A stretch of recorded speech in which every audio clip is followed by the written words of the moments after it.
Kalau isu nasional kan ekonomi kreatif kan menjadi mesin pertumbuhan ekonomi baru kan Mbak. Oke. Paling enggak pemerintah daerah juga merespon tentang itu bahwa industri kreatif itu enggak melulu industri tentang padat modal, padat karya, tapi industri kreatif menuju padat cipta gitu loh. Yang berubah dengan IP juga nanti kan. Dari sekian subsektor tadi yang sekiranya potensial di Blora gitu, kira-kira yang punya daya saing tinggi untuk kemudian kita kontestasikan baik di level nasional dan global itu yang mana? Saat ini kan KEK sedang melakukan pendataan potensi. Ya. Di Blora ini ada 4 subsektor yang bisa diunggulkan tersebut.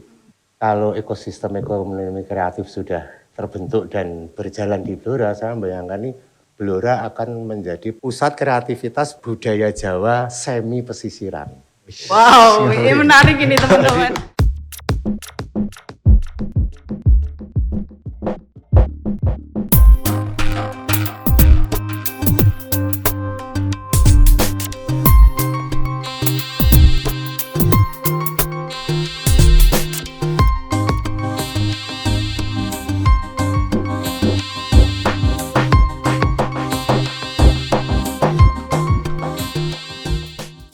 Bukan hanya soal hutan jati yang membentang atau tanah kapur yang retak di musim kemarau.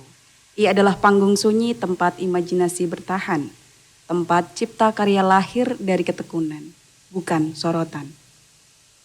Di balik kria kayu-kayu jati, motif batik yang terus menggali otentisitinya, dan UMKM yang berjuang di lorong-lorong pasar, ada denyut ekonomi kreatif yang belum sepenuhnya dikenali. Indonesia memiliki 17 subsektor ekonomi kreatif. Tapi berapa yang sungguh-sungguh tumbuh dari non-urban city seperti Blora? Pertanyaannya, lalu siapkah Blora menjadi bagian dari peta besar ekonomi kreatif Indonesia? Halo teman-teman Ekraf, saya Sana Vero. Selamat datang di podcast Beta yang diinisiasi oleh Komite Ekonomi Kreatif Kabupaten Blora. Untuk mengetahui pertanyaan besar tadi, saya sudah ditemani 2 narasumber kita, yaitu Cak Ruth dan Mas Adi. Selamat datang Cak Ruth dan Mas Adi. Terima kasih Mbak Vero. Terima kasih. Jadi teman-teman, Cak Ruth ini adalah Ketua Komite Ekonomi Kreatif Kabupaten Blora dan juga kita ditemani oleh Mas Adi, yaitu pelaku ekonomi kreatif Kabupaten Blora.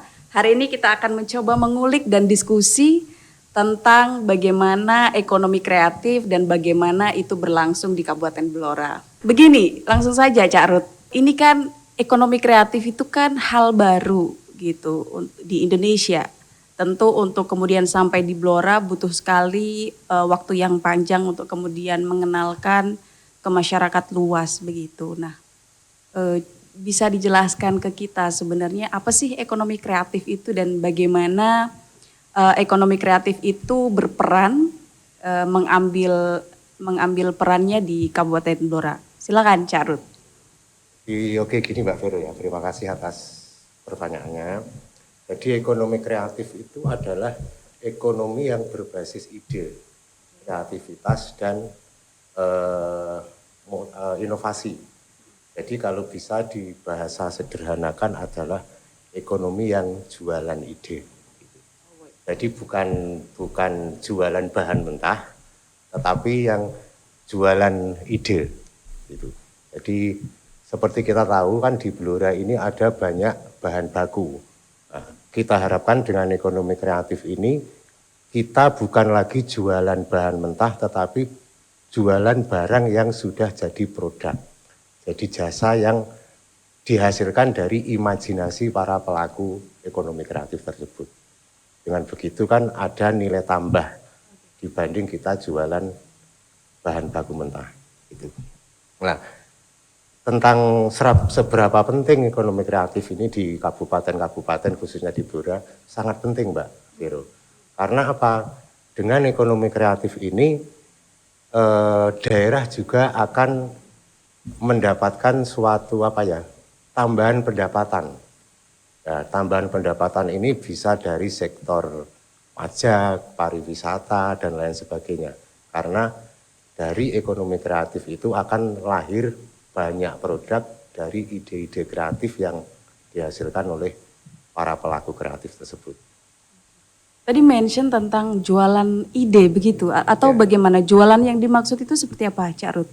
Apakah itu kayak intelektual propertinya atau seperti apa? Jadi gini, setiap daerah itu kan punya kekhasan masing-masing. Baik. Bisa dari kulinernya, bisa dari produk kria, dari seni dan lain sebagainya. Nah, dari barang-barang atau produk-produk yang ada itu, para pelaku kreatif itu kan masing-masing orang dengan latar belakang masing beda-beda, tentu punya imajinasi, punya ide untuk bagaimana barang ini lebih laku atau lebih menarik perhatian. Nah, dari situ tentunya akan lahir banyak barang yang tadi yang akan jualan. Jadi jualannya bersifat gimana ya istilahnya? Produk-produk baru yang sebetulnya tidak baru, bisa juga seperti itu. Jadi pengembangan. Ya, ya. Dan nilai tambah. Ada nilai tambahnya. Produk Di sebelumnya samping lah. itu juga karena ini sebuah ide, ekonomi kreatif ini juga terkait dengan haki. Jadi hak kekayaan intelektual ini nanti bisa dihakikan. Semacam IP Mbak yang jelaskan intellectual property yang sebelumnya Mbak Vero singgung tadi sih. Artinya ekonomi kreatif ini adalah sebuah platform untuk mengakomodir haki tadi. Salah satunya seperti itu. Baik, juga sebuah bentuk ekonomi yang tidak terlalu mengandalkan alam dari bahan baku dari alam, karena bisa berupa ide, bisa berupa kreativitas yang lain. Jadi tidak hanya mengandalkan bahan baku yang ada di alam ini. Jadi, ini kan tentu butuh waktu, long way to go untuk kemudian mensosialisasikan ke masyarakat tentang platform tadi, kemudian benefitnya untuk masyarakat luas begitu ya. Dan saya dengar memang ekonomi kreatif khususnya KEK di seluruh Indonesia ini kan campaign untuk 17 subsektor yang sempat kita dengar bersama gitu. Lalu bagaimana situasinya dan bagaimana konteks 17 subsektor tadi dalam pengembangan khususnya di Kabupaten Blora, Cak Ruth? Jadi untuk Kabupaten Blora Mbak Vero ya, ini sudah menunjukkan komitmennya untuk pengembangan 17 subsektor ini, diantaranya satu, sudah dibentuknya Komite Ekonomi Kreatif sejak Oktober 2022. Baik. Gitu. Nah, di mana Komite Ekonomi Kreatif ini salah satu tugasnya adalah memfasilitasi atau menjembatani komunikasi antara pemerintah daerah dengan para pelaku kreatif. Kedua, dengan sudah dibentuknya Blora Creative Space. Ya, ya. Ini kan salah satunya juga untuk 17 subsektor tadi untuk pengembangan itu. Itu kalau boleh tahu Blora Creative Space itu dari kapan? Artinya dari lahirnya atau terbentuknya KEK terus kemudian ada BCS itu rentan waktunya?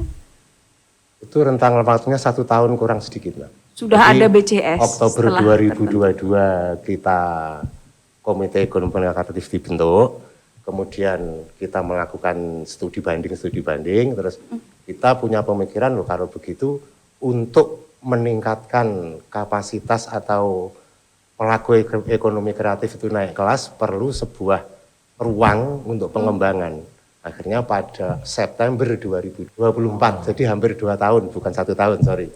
Itu terbentuk Blora Creative Space itu. Nah kalau lihat potensi Blora Creative Space kan ini Mbak, buat ruang kan buat interaksi para pelaku, melahirkan kolaborasi.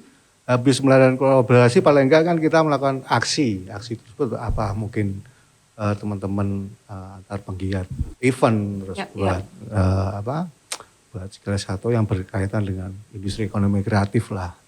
Dari ruang itu kan terbentuk jejaring juga, makanya kan urgensinya paling enggak itu kan kita butuh namanya yang space itu, ruang untuk bergerak bersama.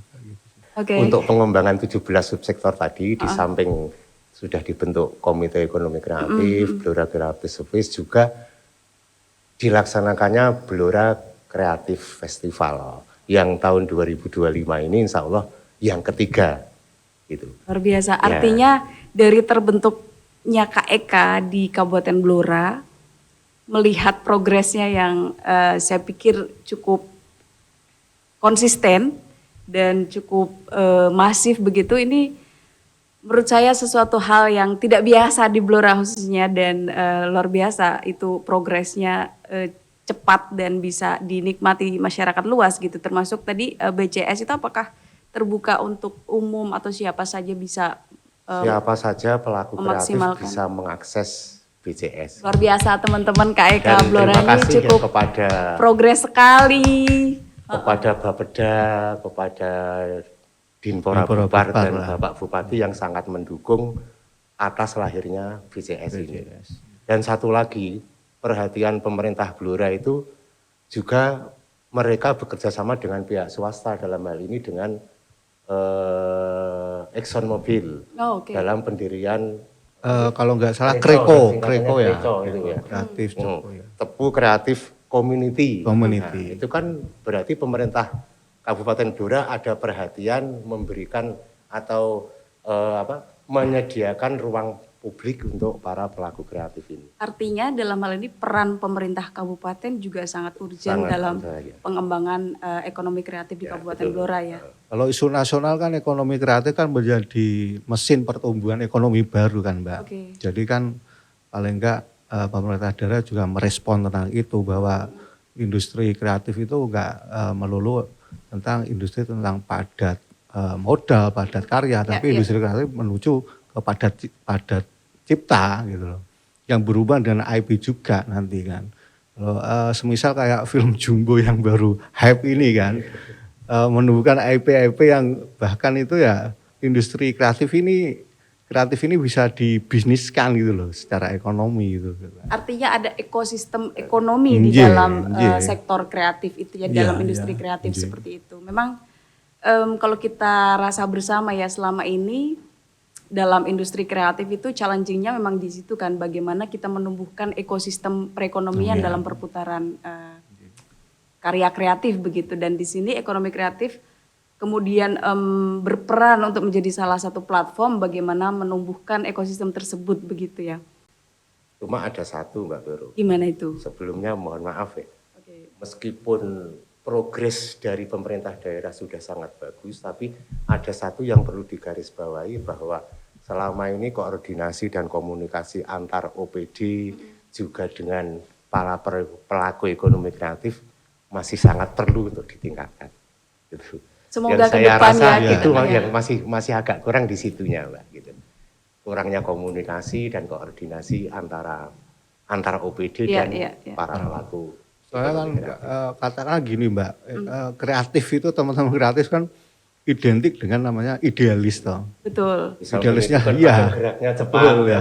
Idealisnya masih kuat. Kalau kita hubungan dengan bisnis itu kan kita, makanya kayak ini tuh terbentuk kan sebagai jembatan lah, sebagai bridging, mungkin mak comblangi kan katakanlah. Mak comblangi antara pemerintah mungkin sama pelaku kreatif dan pemilik pihak-pihak swasta. modal gitu kan. Makanya kan skema pentahelik ya kayak ABCDGM, kata dari akademisi, B-nya itu bisnismen, C-nya community, media itu kan sangat diperlukan sekali untuk kolaborasi ini. Soalnya kata kunci ekosistem kreatif ini itu kan di kolaborasinya Mbak sebenarnya kan Mbak. It's happen. Let's take it as a process. Semoga ini nanti OPD terkait juga bisa terlibat aktif begitu ya. Saya jadi penasaran ini Mas Adi sebagai pelaku ekraf Blora gitu. Kira-kira menurut Mas Adi dalam perjalanan ekonomi kreatif dan khususnya Kak Eka dan juga teman-teman pelaku ekraf yang lain begitu. Kira-kira di Blora ini kan ada kuliner ya, subsektornya ada kuliner, kria, fashion, musik, film, and many more.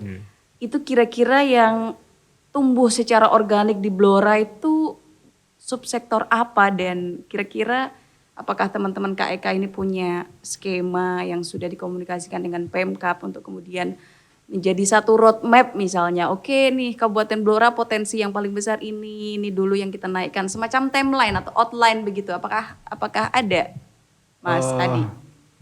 Ya sebenarnya pasti ada Mbak. Melalui kajian kemarin yang dilakukan Bapeda ya, secara kajian akademis itu kan muncul 3 kan. 4 ya, sorry 4.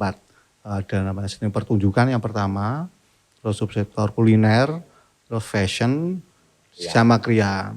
Dan itu yang mungkin kalau di kancah nasional ya 3 tersebut itu yang paling masif sebenarnya. Tapi kalau di Blora kan kita berusaha mapping hidden talent lah, talent yang mungkin masih belum show up sebenarnya. Makanya kan ketika kita ngadain festival aircraft yang pertama itu kan kita punya tema namanya lokalitas menembus batas. Makanya kita mencari lokalitas menembus batas. Ya. Makanya kita mencari hidden talent sebenarnya di Blora yang belum pernah ke show up. Karena dengan kolaborasi kata kunci itu mungkin teman-teman bisa saling sharing, terkoneksi dan sebagainya sih. Dari yang empat subsektor tadi, ada pertunjukan, kemudian kuliner, fashion, kriya. Saya jadi penasaran gitu. Kira-kira bisa disebutkan nggak misalnya untuk subsektor pertunjukan itu apa produknya kalau boleh tahu? Kalau seni pertunjukan kan kita punya potensi namanya barongan, Mbak. Barongan kan udah tersebar di semua desa di Blora kan, ada grupnya semua kan, hampir mungkin di Dukuhan ada. Cuma kan perkembangan ini barongan ini mau jadiin apa sih? IP-nya sebenarnya kalau diturun ke IP, propertinya, terus turunan produknya, seperti makanya kan kita coba kita sama teman-teman coba kita pecah ini barongan bisa dijadikan mungkin jadi animasi, jadi merchant apapun, jadi produk IP yang mungkin festival tahunan seperti itu. Makanya kan dari teman-teman komunitas ya pernah namanya kolaborasi antara seni barongan, pertunjukan ketoprak, terus pertunjukan tayub dijalin satu. Itu pun ya alhamdulillah kemarin animonya juga besar di masyarakat untuk apresiasinya lah gitu, Mbak. Makanya kan hidden talent itu kan yang di luar subsektor yang saya sebutkan kayak mungkin kriya. Kemarin ada teman-teman dari Ngawen itu peso itu Mbak, kerajinan peso itu udah tembus pasar ekspor juga. Nah, itu maksudnya penciptaan pisau? Iya, pisau untuk ini sih lebih difokuskan kayak hiasan, kayak hiasan, aksesoris gitu ya. Gitu. Apa yang unik dari pisau? Kenapa itu menjadi satu prioritas produk daripada aircraft? Kalau boleh tahu, ini saya soalnya baru dengar pisau gitu ya. Kalau saya lihat ini detail produksinya Mbak, dia kan dua-duanya mungkin yang bisa produksi yang di Indonesia itu lebih detail dengan karakter khas kayak variasinya mungkin, terus di Indonesia hanya ada desainnya mungkin ya, desainnya di Blora. Salah satunya di Blora. Indonesia hanya 2. Salah satunya di Blora. Gitu. Pesonya itu diukir yang sangat detail gitu loh, Mbak. Umpama ada ukiran berbentuk kijang atau apa itu detail banget di peso tersebut. Di besinya? Di besinya, bukan di gagannya tapi di besinya. Dan isu itu juga bahan bakunya juga dia kan bahan baku bekas Mbak, limbah gitu loh. Limbah. Dan isu limbah itu sangat menarik juga untuk pasar ulang. Besi limbah gitu. Yeah. Luar biasa. Saya jadi makin penasaran gitu dengan tadi ada pisau dan kalau jadi pertunjukan kriya kemudian fashion gitu. Kira-kira kalau fashion yang itu saya sempat lihat ada beberapa orang pakai jaket yang sama. Ini salah produk fashionnya dari Mbak En kan, dia kemarin Mbak En juga terlibat di KEK juga. Beliau juga support untuk desainnya Mbak. Untuk kan kalau jaket kan biasanya cuma jaket biasa atau ada variasinya. Makanya kalau ada ekonomi kreatif itu ada nilai tambah gitu loh. Mungkin kan kekayaan intelektualnya. Betul Mbak. Jadi kalau UMKM kan kita beda sama namanya produk aircraft lah, biasanya ada nilai tambah gitu, dari produk yang biasanya. Baik, dari sekian subsektor tadi yang sekiranya potensial di Blora gitu, saya ingin bertanya untuk berdua gitu, untuk Cak Rud dan Mas Adi, kira-kira yang punya daya saing tinggi untuk kemudian kita kontestasikan baik di level nasional dan global itu yang mana? Kalau harus dipaksakan menyebut satu gitu misalnya. Sebenarnya ya gini Mbak, kan hampir 2 tahun ini kan kita mapping namanya teman-teman yang apa ya, hidden potensi lah, potensi yang masih tersembunyi. Coba kita cluster. Cuma kalau menurut kajian dan apa ya namanya potensi ada Blora bahwa seni pertunjukan itu salah satu potensi juga. Maksudnya kan seni pertunjukan kan pelibatannya enggak pelaku yang di industri tersebut. Coba dia bisa kolaborasi namanya bisa kolaborasi dengan fashion, terus make up-nya. Makanya kan seni pertunjukan itu dampak apa ya, lebih berdampak sih sebenarnya. Lebih berdampak dari subsektor kuliner juga bisa masuk. Kalau seni pertunjukan kan begitu ada seni pertunjukan auto ini kan mulai dari anak kecil terus sampai dewasa, belum pelaku yang UMKM kecil-kecil seperti pedagang kecil dan lain sebagainya itu terlibat juga sebenarnya. Saat ini kan KEK sedang melakukan pendataan dan pendataan potensi. Ya. Kita sudah mengetahui bahwa di Blora ini ada 4 subsektor yang bisa diunggulkan tersebut. Nah, dari 4 ini seperti kata Mas Adi tadi, untuk seni pertunjukan itu kan bisa menjadi lokomotif untuk 3 yang lain, dan bahkan bukan hanya 3 ini ya. Dari seni pertunjukan kan otomatis melibatkan fashion, kuliner, juga untuk detail-detail pertunjukannya, mungkin batiknya, mungkin kalau barungan mungkin ukirnya itu kan detail itu di krianya, juga nanti bisa menarik fotografi, audiovisual, video dan lain-lain. Jadi kalau ini kita hubungkan dengan pertanyaan yang tadi mungkin belum terjawab terkait penyusunan roadmap gitu ya. Memang secara tertulis baku kita belum mempunyai roadmap ekonomi kreatif. Tetapi langkah-langkah yang dilakukan sudah ada. Jadi pertama pada waktu Bapak Bupati mengukuhkan KEK, beliau berpesan salah satunya adalah KEK ini diharap untuk bisa menyusun roadmap ekonomi kreatif di Blora. Itu salah satunya. Terus yang kedua, kita melakukan pendataan potensi tadi. Itu kan dalam rangka untuk menyusun roadmap ekonomi kreatif tadi. Yang tidak kalah juga dengan berdirinya BCS. Di situ bisa terjadi saling kolaborasi antar pelaku, mungkin untuk sekedar istilahnya ya, para pelaku itu untuk menunjukkan dalam tanda kutip eksistensinya. Nah, itu di situ kan akhirnya kita akan tahu potensi-potensi yang ada di Blora itu apa saja.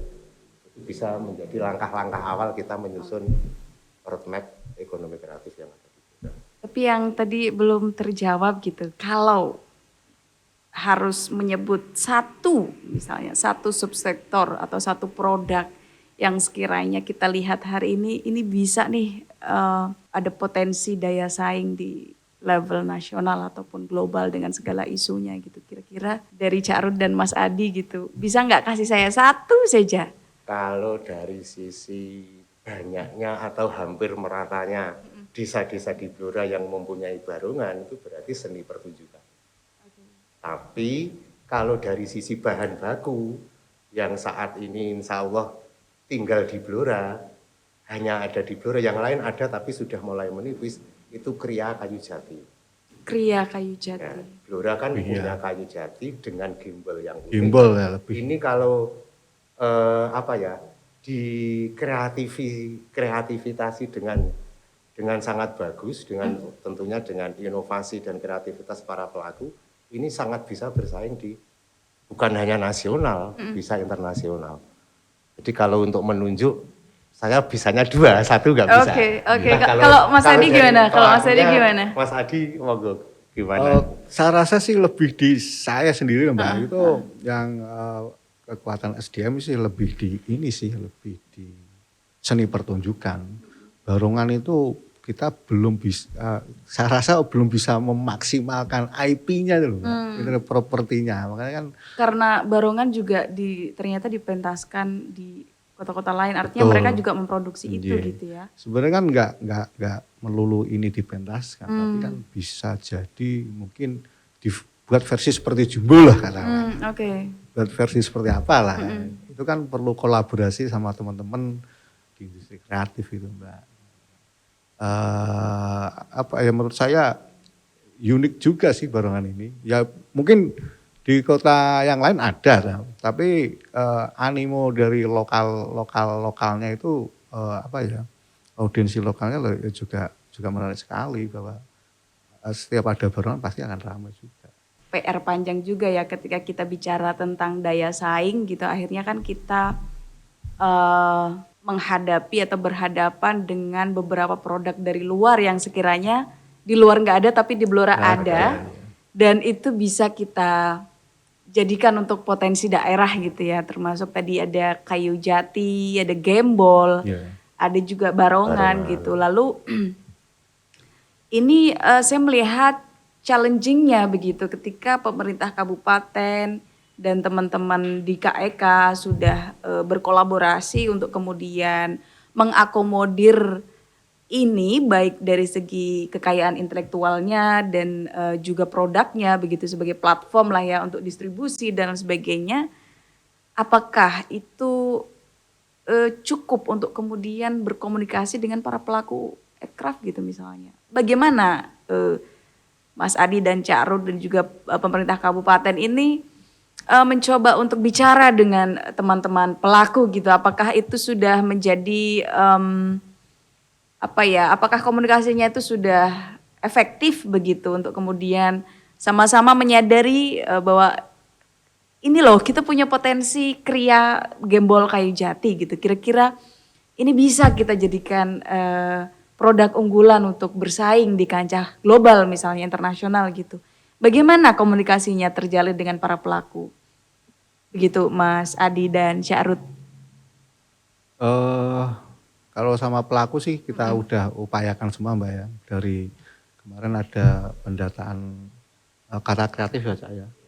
Kita juga mendatangi langsung ke para pelaku kemarin, kebetulan di daerah selatan, di Randu Belaton sama teman-teman komunitas yang pembuat patung ya Mbak ya, patung gembol yang lebih mungkin lebih senior lah ya. Mereka lebih senior, mengerti karakter bahwa gembol ini punya potensi yang besar. Dan alhamdulillah kemarin pada waktu ada event Pramudia 100 Abad kemarin kan Budolo. Festival Blora ya? Betul. Ya. Budolo juga hadir, kebetulan Budolo juga pematung. Coba kita antara pematung ini kelas nasional nggih, Budolo nggih, sama pematung lokal ini kan coba komunikasi baiknya gimana, terus pemasarannya seperti apa ya sejauh ini dari kita sih coba menjembatani ya, misal kita punya program A, terus kemauan si komunitas seperti apa kan gitu, kita terkoneksi lah. Bila kan kemarin kebetulan ada Budolo datang, makanya kan seni-seni yang aircraft yang lain ya, coba kayak kemarin kita punya namanya Sinema Sabtu juga kan gitu kan. Coba kita yang baru launching kemarin itu. Ya, coba kita ini sih coba kita jembatani dari pemerintah daerah, komunitas, terus masuk ke lingkungan pendidikan. Ya alhamdulillah responnya ya cukup baik. Cuma kan kita menjaga konsistensi itu ya. Ya, yang saya tanyakan begitu, mungkin bisa dijawab oleh Cak Rud. Untuk komunikasi dengan pelaku itu kalau dari sisi Komite Ekonomi Kreatif, baik tingkat nasional maupun lokal, itu ada 5 pendekatan. Jadi yang pertama kita melakukan pendataan potensi, itu salah satu pendekatannya untuk melakukan komunikasi dengan mereka. Yang kedua tentu fasilitasi. Nah, terus ada lagi yang namanya untuk digitalisasi. Oke, ada digitalisasi yang dari blora.com kita juga ada Mbak, web itu Mbak. Terus, sudah ada platform pemasarannya ya? Itu salah satu pendekatannya untuk akses pasar juga. Bagaimana kita mendorong mereka katakanlah mungkin bisa masuk ke pasar online atau gimana gitu. Terus inkubasi gitu. Jadi dari 5 pendekatan tersebut kita ada yang sudah bisa memfasilitasi tapi ada yang belum, Mbak Vero. Jadi umpamanya kayak inkubasi, kita kan masih belum secara penuh dan tuntas untuk melakukan inkubasi tersebut. Maksudnya yang penuh sampai beberapa tingkatan. Beberapa kelas lah. Cuma langkah awal sudah kita lakukan. Berkaitan dengan Sarpras juga sih, Mbak. Gitu. Ya gitu. Sarpras maksudnya? Kan kita punya ruang namanya BCS kan. Oh iya, masih proses untuk memperlengkapi Sarpras ya. Oke, bisa baik. memaksimalkan di situ. Oke. Jadi ini agak keluar dari konteks apa istilahnya ya, sistem di ekonomi kreatif atau secara kelembagaan ya. Artinya begini, kalau Cak Ruth dan Mas Adi ini kan memang sudah menjadi pelaku ekraf ya, terlepas memang inisiator di KEK. Saya ingin tahu gitu, bagaimana respon para pelaku di luar? Artinya begini, kita lihat banyak sekali seniman atau mungkin pengusaha yang memang terlibat dalam 17 subsektor tadi gitu. Bagaimana respon mereka terhadap gagasan ekraf begitu? Gagasan ini dalam makna secara ini ya general, karena kita juga punya Kementerian Ekonomi Kreatif begitu. Sehingga pun turun di daerah gagasan itu akhirnya menjadi penting gitu untuk disadari masyarakat luas. Tetapi dalam konteks Blora gitu, bagaimana Cak Ruth dan Mas Adi ini melihat respon para pelaku yang sekiranya pelaku kreatif ya, di mana itu sekiranya bisa untuk kemudian diakomodir menjadi produk ekraf begitu.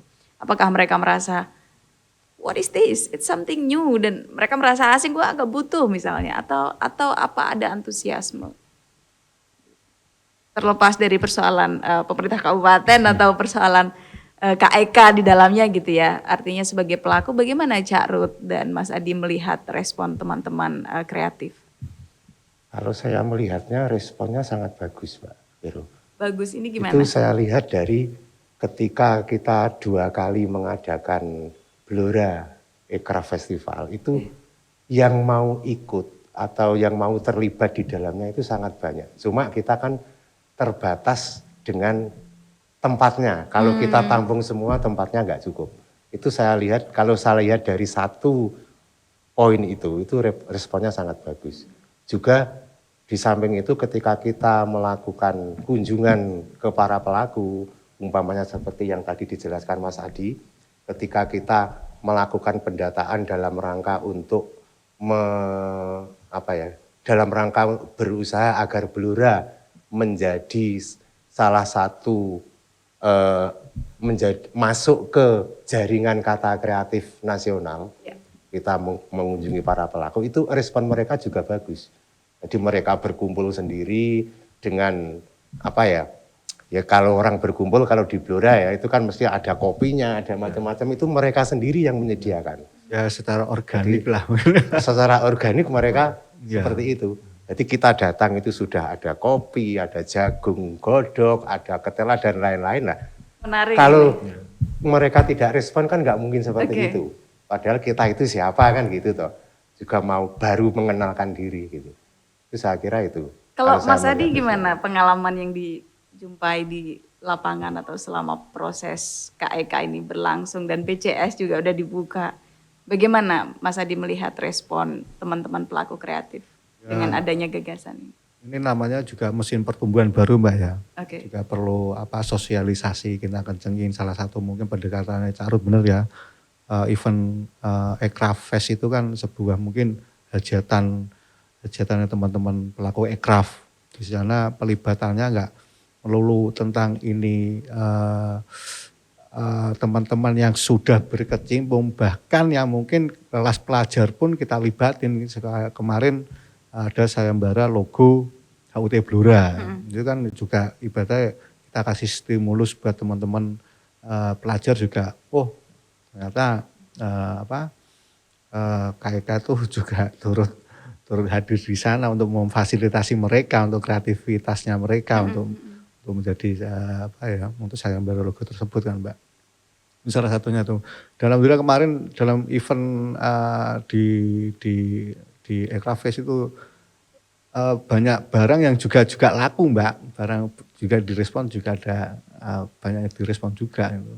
Dan kedua mungkin pendekatan kita kan ada namanya Semarak Jejak Kreatif itu yang diinisiasi dari Pemprov Jateng gitu Mbak. Jadi kita di lokal juga main dan alhamdulillah kita juga terima undangan di skala provinsi.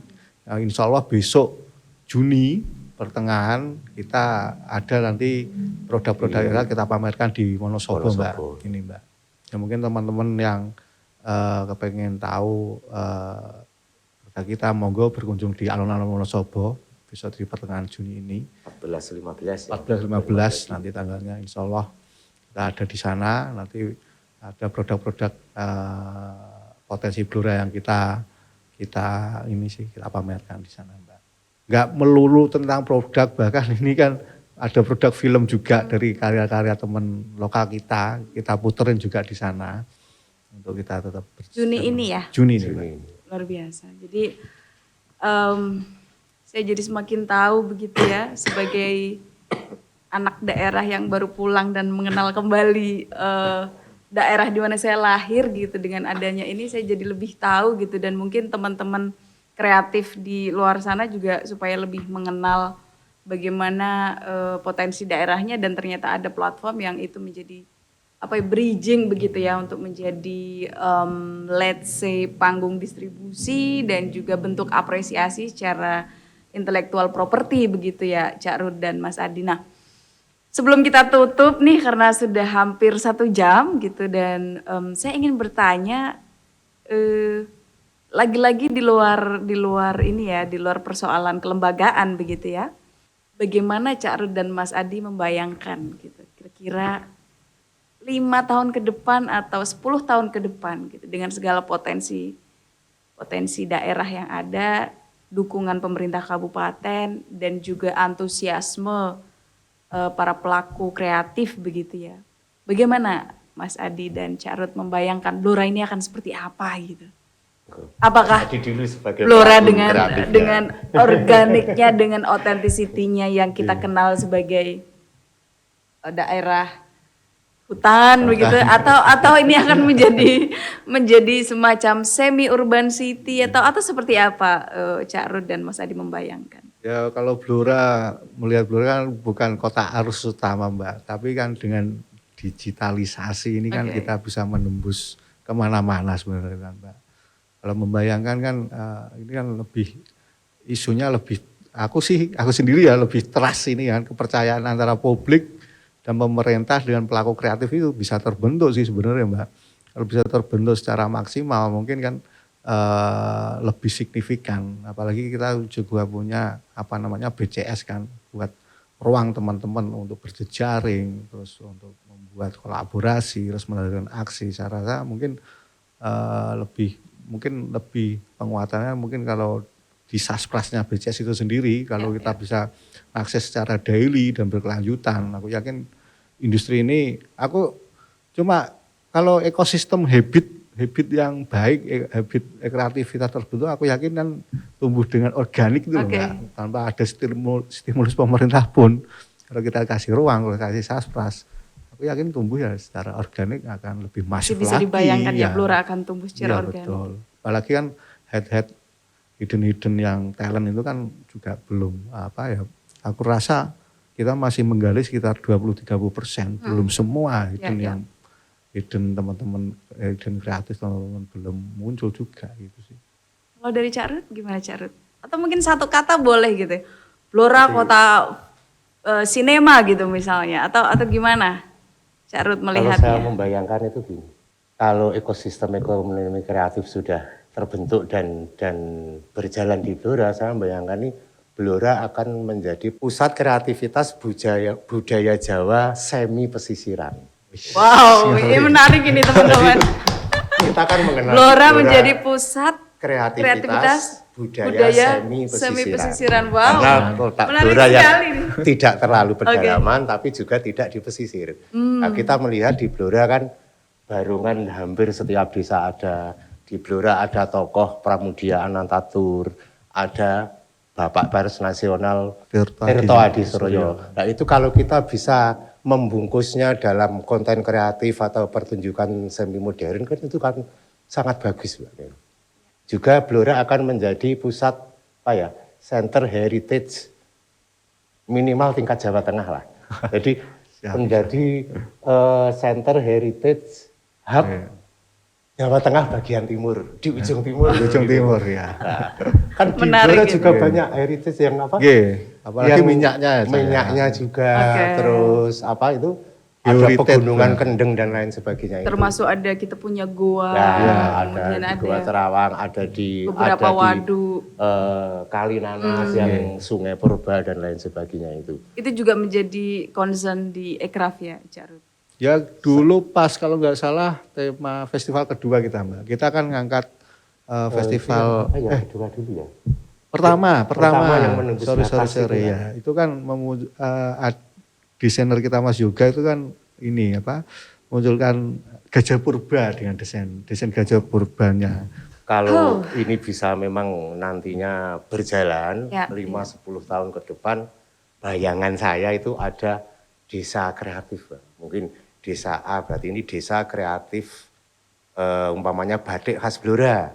Desa ini desa kreatif untuk kriya dan lain sebagainya. Gitu.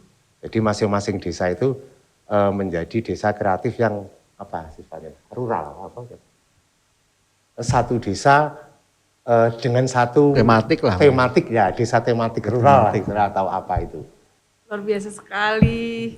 Semoga diskusi ini bisa menjadi jembatan ya untuk ke depan, 10 tahun ke depan, siapapun yang akan terlibat di dalam KEK, siapapun yang akan terlibat di dalam elemen pemerintah kabupaten, begitu, dan sepertinya ini juga akan menjadi cita-cita bersama gitu. Bagaimana Cak Rut dan Mas Adi tadi membayangkan Blora 10 tahun ke depan gitu kan.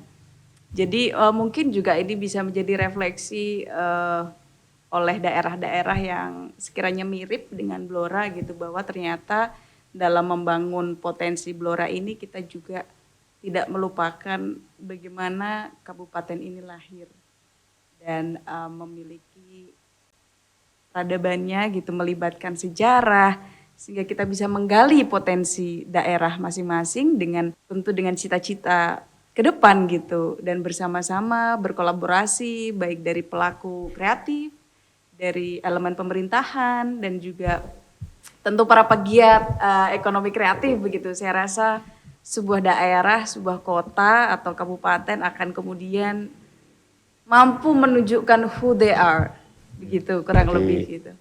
Kreativitas bukan hanya masalah hiburan, tetapi menjadi tulang punggung ekonomi dan jati diri Blora ke depannya. Luar biasa, luar biasa. Kalau boleh saya ulang, kreativitas itu tidak hanya sekedar hiburan, tetapi bisa menjadi tulang punggung ekonomi dan jati diri Blora. Wow, speechless, luar biasa. Terima kasih sebelumnya Cak Rut dan Mas Adi sudah berkenan meluangkan waktu untuk hadir di Beta yang memang ini adalah perdana. Jadi Mas Adi dan Cak Rut, terima kasih sudah menjadi bagian dari pembuka Beta episode pertama. Dan juga teman-teman di rumah, terima kasih sudah menyimak dan sampai jumpa di Beta episode berikutnya. Terima kasih.